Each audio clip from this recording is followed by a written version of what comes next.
A word of warning before we start. The violence in Chapter 4 of Pinocchio is a bit more consequential than what you might see in more contemporary children's stories. It is possible your childhood could be changed. Now, this is Pinocchio by Carlo Collodi.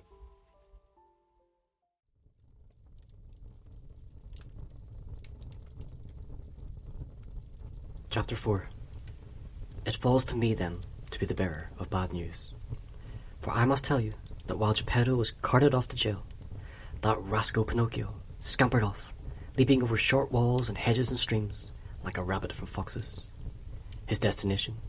Home. He burst through the door and plopped down on the floor, sighing with relief. But Pinocchio's relief did not last long, for he heard a voice. Creak, creak, creak. "Who's there?" said Pinocchio, frightened. "It is I." Pinocchio turned, and what should he see but a great big cricket creeping up the wall. "And who might you be?" "I am the talking cricket, and this room has been my home for 100 years. But this room is mine." "I shall not leave," replied the cricket, "until I have told you a great truth." "Fine," said Pinocchio, "but hurry up." "Woe comes to all boys who rebel against their parents and who run away from home.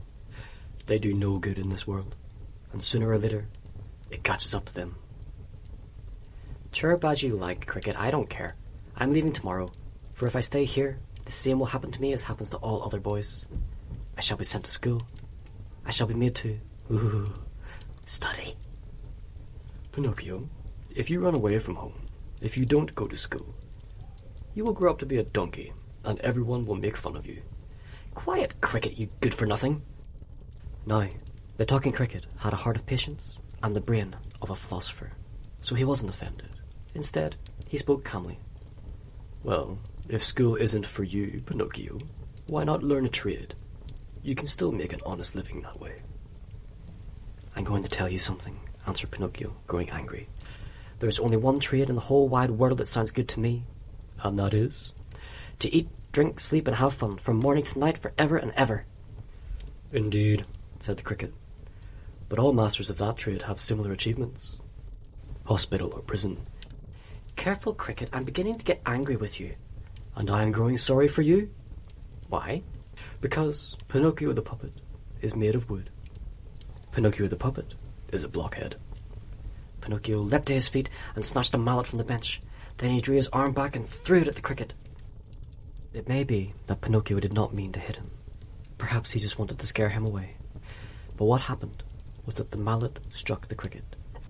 Cree, cree, cree. And there he was, stretched out stiff, flattened against the wall.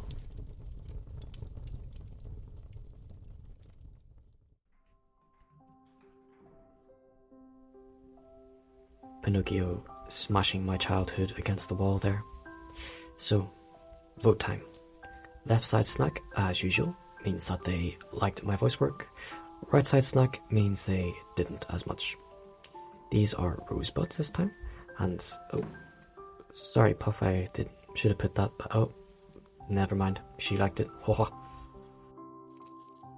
If you're interested in supporting the channel, you can also check out my debut novel. It's an adult fantasy novel, The First Scars. It's actually inspired as much by Elden Ring and Bloodborne as it is by my favourite fantasy novels like Wheel of Time, Game of Thrones, The Witcher, so on. I think that's enough for me, because if I stop talking, we can just enjoy watching Puff eat her snack. Thanks for joining us on Chinchilla Quest.